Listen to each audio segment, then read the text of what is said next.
All right, let's get started, everyone. I want to give you guys as much time as possible to learning about how BlueFusion and Zinatt have come together to create some pretty spectacular technology together.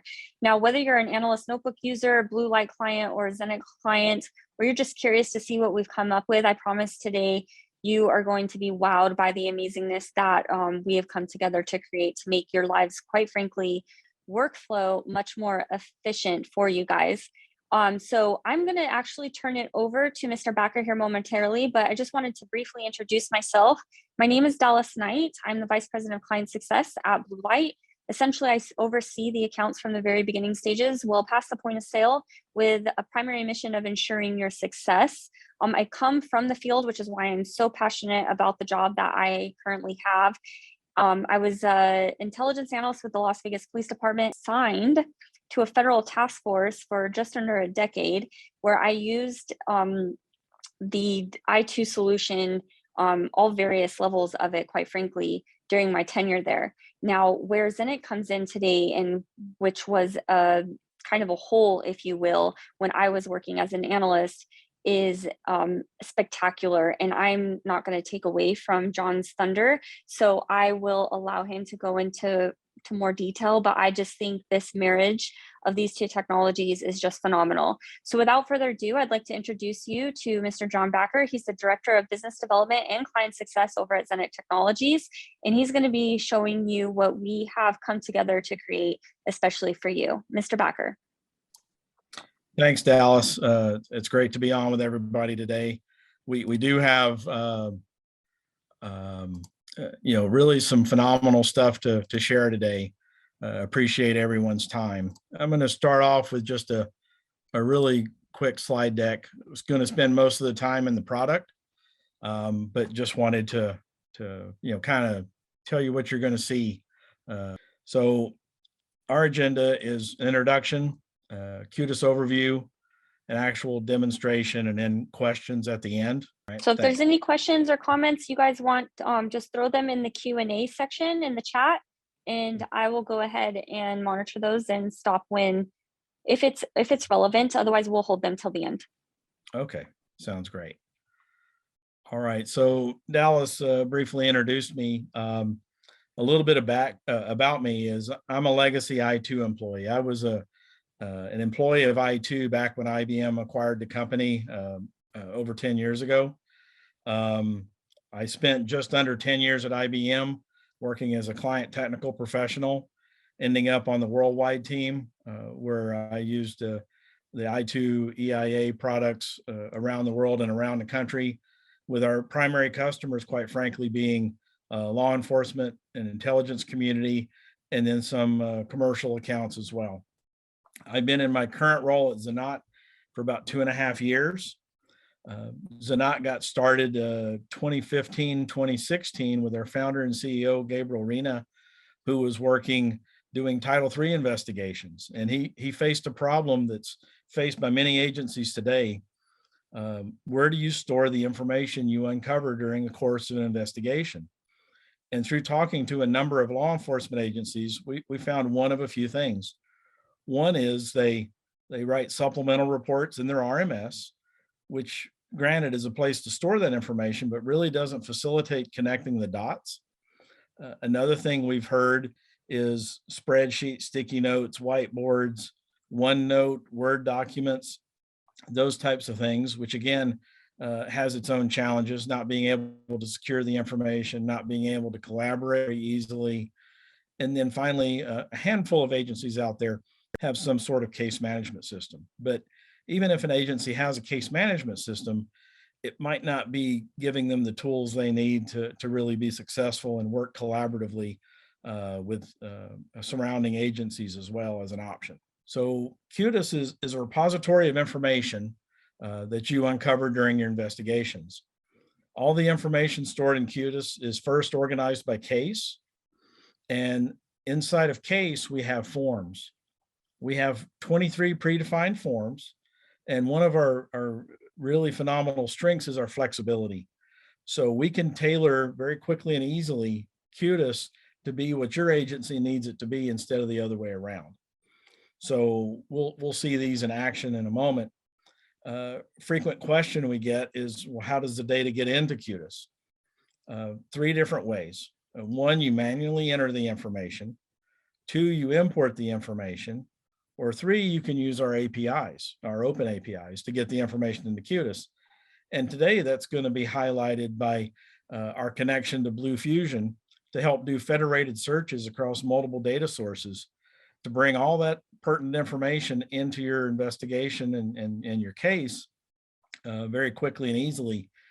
So if you're using an RMS, TLO, Clear, LexisNexis, those types of things and more, if you set those up inside BlueFusion with a click of a couple buttons, you can ask a visual query of the data without knowing anything technical, no SQL syntax for those that aren't potentially very technical, but get back meaningful answers and store it in the case. Our cases our data is organized by cases and then forms, and surrounding all that is granular role-based security down to the field level. So you can define whatever roles you see necessary inside Qtis and manage that access. And then I mentioned earlier the flexibility where we can configure Qtis to meet your needs. We are our software is web-based. It's hosted in the AWS government cloud. We have two-factor authentication. We're CJIS compliant. And with that capability, you have a great deal of security, but also have the flexibility of potentially granting access to the data based on the access those individuals need. For example, if when you're to the right point, you want to share a case with a prosecutor, but you only want them to have read-only access, you can absolutely do that inside Qtis. Or if you're working collaboratively with a surrounding jurisdiction, you guys can share access there as well at whatever level you need to. So when I click to log in here, you're presented with our screen. And again, since this is web-based, you can access this on any device that can use a browser. The Google Chrome browser is probably the best, but others could potentially work. We also have a mobile app. So whichever you prefer, those are set up for you. As I said, if I look up here to the upper right-hand corner, it shows you what case you're working on. And if you do this, click this pull down, it'll show you other cases you might be of granted access to. Currently, I'm only granted access to John Demo. Everything in this system is audit tracked. So any activity that takes place will be audit tracked for you, where you know who changed what and when, case by case, form by form. Now, with a case being selected, everything we see relating to the screen is related to that case. So if I come over to the left here and I pull down this forms option, this is where the detailed information is stored for each case. These forms all effectively work the same way, they just store different information. And we have combined a lot of different capabilities through the years to really make this powerful for you. So I'm going to select addresses to start with. This screen might look a lot like a spreadsheet. That's no accident, because we understand that a system that is easy to use, comfortable for someone to use, is a system that more people will be inclined to use. So we can scroll across here and back and see all that information. But we also added what we call a hover. If you put the cursor over the first field of any of these forms list screens, you will see a defined hover screen that can share with you what you most care about in that record without having to potentially scroll back and forth. And then in talking about connecting the dots, you can click on these circles here with the numbers in them and see what this address is connected to inside this case. In this case, we see 2 occupants have been identified and a player involved. If I click on occupants, it allows us to see who's connected to this address. We've identified that John Backer and Bobby Ray Smith have been connected as that being their home address. Again, if I hover over here, you see a picture of John Backer, the address, some different information, and all this is completely customizable. And then at the bottom of the screen, you see some notes that were written on John Backer. And when we're done exploring this data, we can close this window and go back. We have a Google Maps integration where when we click on the map pin, you see where that address is located. You can click more than one map pin at the same time. And if you scroll out, you can get both of those map pins on the same screen and work with it, see the satellite view and so forth. Here is where you see the audit trail relating to this individual record, all the changes that have taken place over time. And the purple color that you see on the screen is the things that were changed that caused this audit trail to be formed. This is all test data, as you would imagine, nothing accurate or significant in here. And then we talked earlier about manually entering data. You can hit this plus up here, and this will open a blank screen that allows you to add data. Or you can also come here and hit the map or the edit pencil, and that shows you that existing record and how you can add more data to it. Inside our system, by default, we have it to where you don't have any required fields. There's nothing more frustrating than having some data you need to enter, but arbitrarily not having what a system says you need to be able to save what you know at that point in time. This system allows you to enter what you know when you know it and add what you learn when you learn it. We do have the flexibility, however, if you do want any required fields, we can set those up for you. You'll see some of these fields have pluses over to the right-hand side. That's used that way throughout the system. If I hit this plus sign here, what we do is we've got a people form over here. So if I click in the occupant field, it shows me all the people that have been entered for this case, facilitating connecting the dots between the addresses and the people. If you have someone in the list that you want to associate with this address, you just simply click on their name, and then you can choose what the relationship is to that address. And then you just click save here, and then a new occupant has been added. So instead of arbitrarily giving you one place to type an occupant or 5 or 10 and being wrong 99% of the time, we allow this list to grow to what you need it to be based on the data that you need to enter, and keeping the screens simple and concise. Next, we see a couple things that exist on every form throughout the system: notes and files. So under notes, if I, just like above, if I click the plus sign there, I have the capability to write, if I can type a note, I can type in additional lines, I can leave blank lines and so forth. I have the formatting options listed here above. And when I click save, I now have a note, and it shows who wrote it, the date and the time. And additional notes can be added as necessary. On the files, you can drag and drop files. These files can be anything from audio, video, images, PDFs, Word docs, Excel spreadsheets, anything whatsoever. But in dropping these files here, they will now be related to this address. Maybe you have a surveillance picture or something, or video. You can also browse to the files you want to add and add them in there. We give you the capability of adding hashtags just to give you an additional way to search through the information. And then down here towards the bottom, we see that we've got a rudimentary link chart. Now, me having worked at I2 for effectively 10 years, I don't think anyone would argue that this is really a substitute for the powerful tools inside Analyst Notebook, but it gives you the capability of see some basic images that makes it easier to convey, pictures worth 1,000 words with, fellow investigators, judges, juries, prosecutors, and the like. And what we can do in here, aside from the data that might already be connected, you can come up here and click Add Connections and go to any of the forms that are set up inside this case and choose who you want to add. And you can choose multiple people if you like. And then when you're done going to all the forms, adding all the stuff you want to add, you click Add Connections, and now the chart reflects those additions. Now, because this one was here previously, I'll show that if you click on one of these links, you can cycle through the direction arrows to whatever is appropriate. And then we can type a reason for the connection. Bulk drugs here, for example, and then update. And then anyone seeing this later on will see how these folks are connected. By default, we show this in a hierarchy view. We also have a radial view.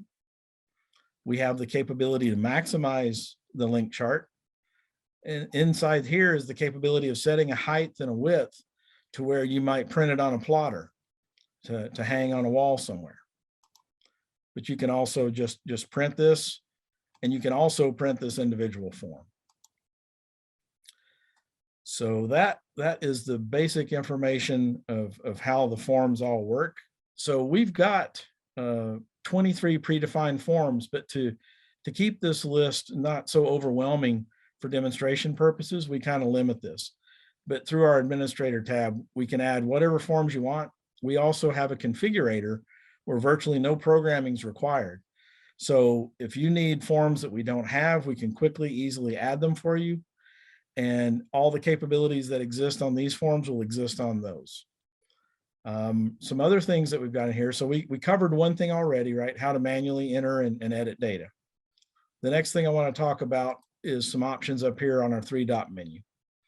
So we've got filters, because this could be a fairly long list of addresses. This gives you the ability to filter your data on anything you select. And you can come up here and you can stack these. You can use multiple filters. So this one has a city of contains, and I'm just going to type Tucson here. When I hit the magnifying glass, it gives me the 2 Tucson records that I know exist in our demo test data here. As I scroll across, I see occupants of John and Joe here. So to show you that these stack, I'm just going to type my name here and hit the magnifying glass again. And now I'm looking at the one record which matches what I'm looking for.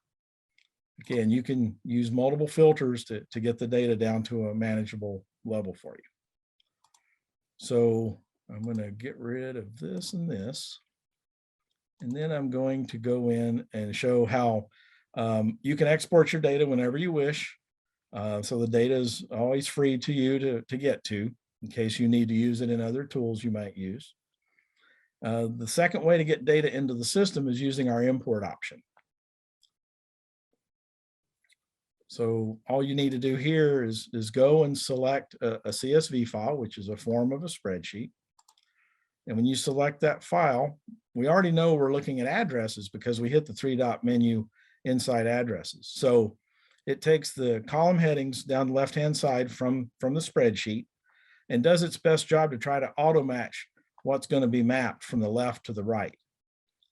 And then if you want to break a connection for whatever reason, say maybe I want to break this one, I can double click here and hit delete, and now that won't be mapped. If there's something we want mapped that's not mapped, you click on the left, you click on the right, and then it shows you how that data is going to be mapped.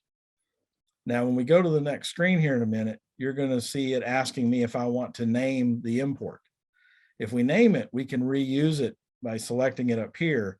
So instead of redoing the mapping that we might need to do manually, if we know we're getting different data in the same format, we can save that mapping and reuse it. When I hit next here, this is where it's asking if I want to save that mapping. Since I've already effectively got it, I'll say no. It allows you to preview the data that you're getting ready to import. And then when you click next, it starts the import in the background, but you can continue using the system while the data is being imported. And then we're notified up here on this notification bell, not only of our imports, but also of other changes that might be taking place inside the system. Because if you're collaborating with other investigators, if you wanted to know what was updated, what was added, maybe even what was deleted, that could be a fair amount of work in and of itself. The collaborative tool we have here shows you that a record was updated inside Bulletin, another one was updated inside Target Info, I updated one in address there. We got calendar events and weapons and all these things to really make it quick and easy for you to get a thumbnail sketch of what's changed since you last looked. Now we see here that the data has been imported already. So what I can do is I can just click the magnifying glass there and see those additional pieces of data that have been brought in. If you want to search for data across multiple cases, you can type a search term up here, and not only will it show you the cases that that term was found in, it'll show you every form that term was found in, which could be people's names, could be part of street addresses, could be part of interactions, could be items of interest, addresses, vehicles, and so forth. Now, another way that we bring data into the system, which I think is probably what most are probably interested in here, is on the people form. I'll give this example. So we want to go out and search BlueFusion. So we go to that 3-dot menu. It's configured on people here, just like in addition to those other options we saw previously. But when I click this here, it takes me to the web version of BlueFusion. So I click on visual query here, and I'm going to ask potentially a very complex question of the data. So I come up here to add entity, entities, people, places, and things. So I'm going to choose a person. Now this is going to be ultra simple just to help us wrap our brains around it, but it could be far more complex than this. So if I click on person, it tells me, okay, I can add a property. Now I would want to add a property potentially, because if I said submit query, what it would do is try to return every person, regardless of any other criteria, back to the system here. So to limit that to really what I'm interested in, I can click property search here and drill down to first name, for example, and then say I want to search for me. And then I choose the smart match there. Now, if I were to hit the submit query here, it would search across all the databases, the federated searching to anyone named John. Still, generally speaking, a lot bigger result than you'd want to probably have to work through. So I'm just going to show you a simple example of how we can drive down here and find car. Now, we can set properties on car as well, maybe make, model, year, plate, any of the things that we have available as properties, but we're just going to keep this ultra simple to a person. And so that's saying I want any person with the first name of John linked in any way to any vehicle. Now, in our test data here, demo data, that's not a huge result set, fortunately, but it could be. So you could also link people's addresses, people's associates, whatever you've got to really ask pertinent questions of the data. So when I hit submit query here, all right, then it brings back the result set. So we've got a person that's had access to a car. So that's the result set that we're bringing back. And if we click down here in the lower right, we can say send all results to Qtis. So we click that, the data is sent over. Then we go back to Qtis, we see that we've got a John Backer here. Now, if John Backer wasn't here to begin with, that process could have added John Backer.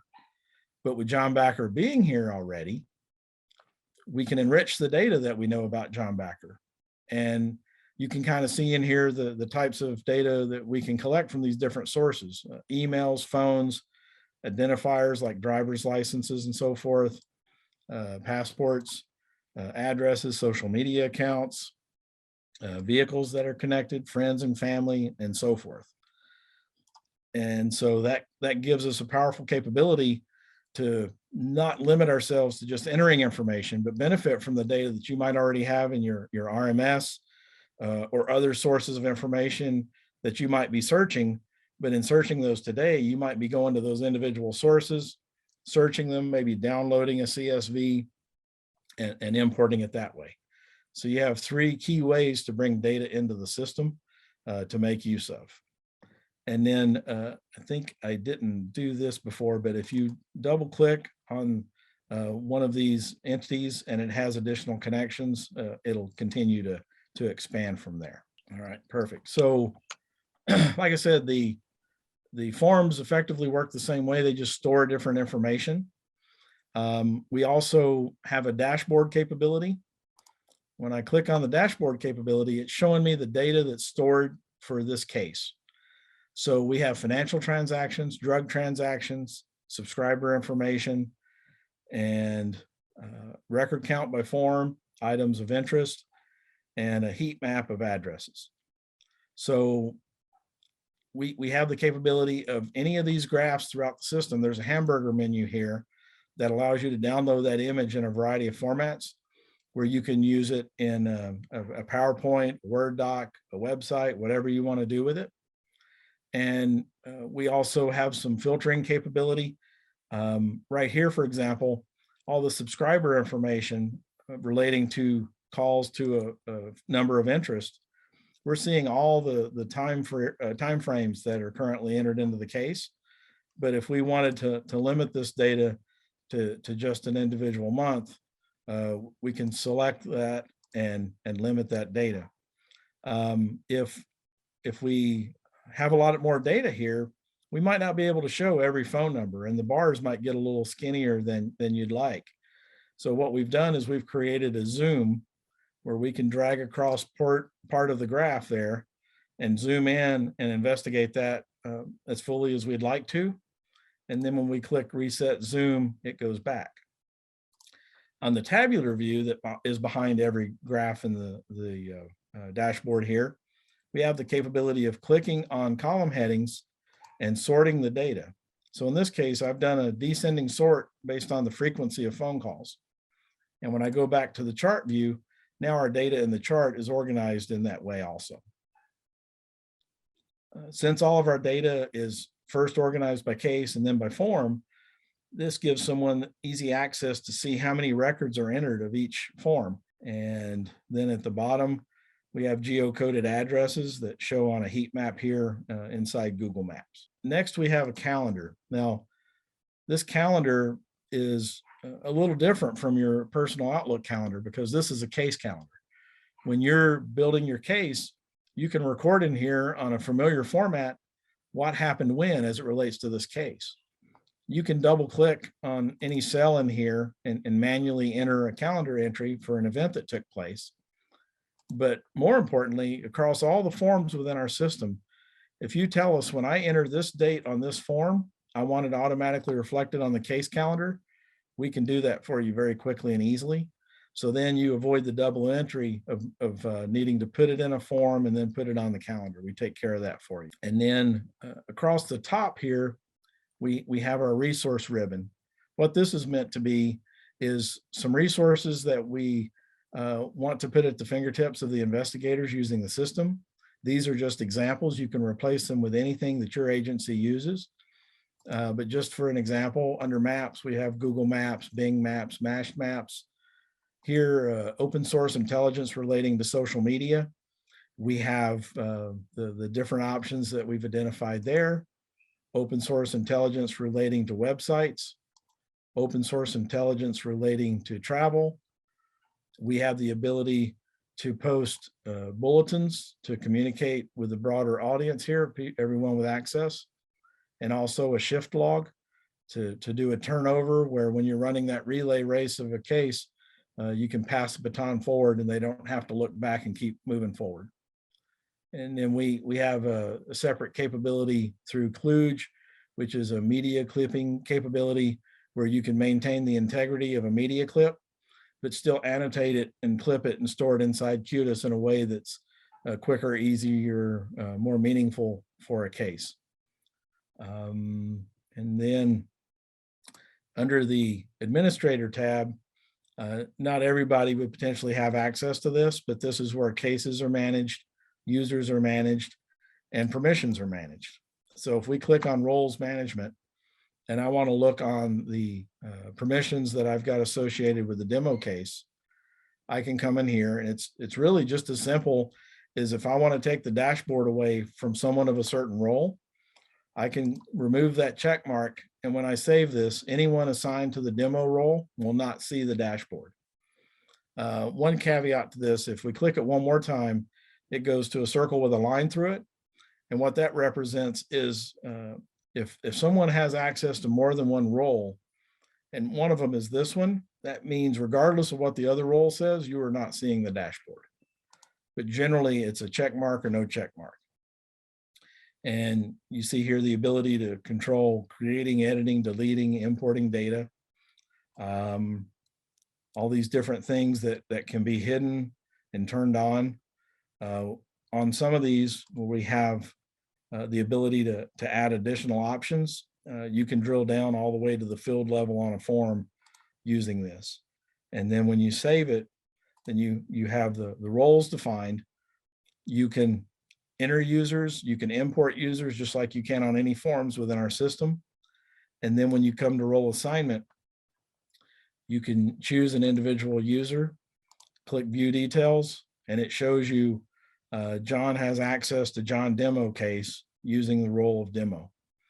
And since I'm an administrator, if I want to add the Brianna case and the Gabriel case, I just simply click these buttons and say assign. And because it's showing me what matches the check boxes that I've currently got checked, it's just showing me Gabriel and Brianna. But if I remove these check marks and this one, and I say view details again, it shows me all three. Now, during the time when I have access to these cases, everything that I do based on the permissions I'm granted is recorded in an audit trail. When I'm done needing access to these cases to do my job, the administrator can come in here, check these boxes and say remove assignments, which removes access to those cases, but still maintains the audit trail that's out there. So that is probably it for the demo. I did see an anonymous question, however. So, yep, one just popped up. So what does this offer that is not an analyst notebook? And Dallas, if you don't mind, I'd like for you to answer this, because you are recognized as a super user of Analyst Notebook. And when we showed you what we had inside Qtis, you were very excited because it gave you the capabilities that you didn't find in Analyst Notebook. Do you want to talk to that? Yeah, absolutely. So, and then just to take a quick step backwards. So what John is showing you is leveraging Qtis as the primary user interface. If you're already an Analyst Notebook user and you love that, and that's your primary user interface, you can continue down that road as well. We offer two avenues, if you will, to leverage all the technology that you saw today. And so you can have, again, Analyst Notebook as your primary user interface or Qtis. There are plenty of individuals and organizations and departments out there that don't need all the capability of Analyst Notebook, and they're fine just staying in an environment like Qtis. And so that would be my recommendation there. Now, the two work seamlessly together, especially for an intense like tier 3 type of intelligence analyst role. In my experience, I come from law enforcement background where I primarily worked narcotic investigations, and we leveraged communication devices as our primary source of data in our initial investigation. With that came PIN registers and Title III registers and wiretaps, if you will. And so during that time, there was quite a temporal process that I had to do in order to look at and then analyze those records. More specifically, the wiretaps and looking at the intelligence that was gathered in the transcripts. So that process looks something like this: me walking down the hallway, plugging in a USB, downloading all of the calls, coming back to my desk, having to plug them into, we used PinLink, uploaded all those calls, and then I would do keyword searches, or I would physically just go through and read them from beginning to end from the last 12 hours that I missed while I was at home sleeping or what have you.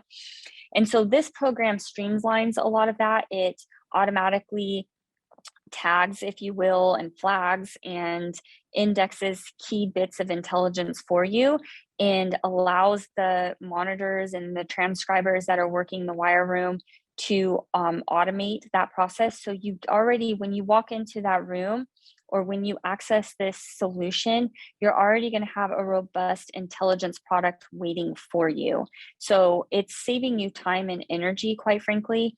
Now, if that's something that's not your use case, John has a plethora of other ways that this has been used. They've definitely expanded outside of that use case, but that's where this particular solution was born, out of the need for that. The owner of the company was a monitor, and he worked in wire rooms countless hours. And so he just saw that void and poured his heart and soul into this technology. When I saw it, I immediately saw a collaboration and an opportunity to work hand in hand to bring the most robust solution to an intelligence analyst, and working side by side and hand in hand with monitors and investigators and agents alike. So that's my 2 cents in my opinion on the solution. And again, you can approach this from 2 different dynamics. If you're already an Analyst Notebook user and you live and breathe in Analyst Notebook, then Qtis can absolutely be another amazing source that you can seamlessly integrate using the BlueFusion technology. If you're not a primary analyst user, and or I should say notebook user, or you find that maybe you're only in there momentarily and you don't necessarily leverage all the robust capabilities that are there, then you could use Qtis as your primary user interface. You can see that it gives you a lightweight link analysis, if you will, just from a visual, I should say a visual link perspective, and a place to store intelligence, and then coupled with the BlueFusion technology, being able to seamlessly integrate with other data sources and then bring them in and add them to your investigation. And thanks for that, Dallas. That really said it far better than I probably could based on your experience. One of the things that I think I mentioned earlier, but we understand that this chart here is no substitute for Analyst Notebook for those who use and love it, and we all do. So down our roadmap a bit, once the dust settles with the recent changes to Analyst Notebook's ownership, we're intending to put a button in here to potentially integrate with Analyst Notebook, where if you want to start here, pop out, and further explore it there, that becomes a possibility. So all these tools just work hand in hand. And one other thing, based on what Dallas was sharing, she called out that we have multiple use cases, but we got our start in law enforcement, and that's where our hearts are. But because of the flexibility we have in the system, you don't have to shoehorn what you're trying to do in a system that really doesn't fit. One of our real strengths is that flexibility. So we've got Leo investigations. That's where we got started. With some changes, support private investigations. We have a client portal, even political campaigns, because of the flexibility within our system. But everything that you saw today was developed with the needs of law enforcement in mind. And if you go to our website and you click on the Leo investigations, you'll see a few different things here. You can schedule a demo if you want to demo to a broader audience. We have a 15-day free trial. From that link there, you can request that to try it for yourself.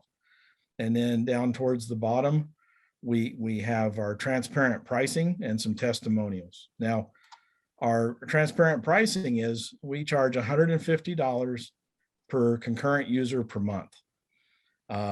We can do a year and give you a little bit of a discount in doing that. And we can also do a one-time cost per seat.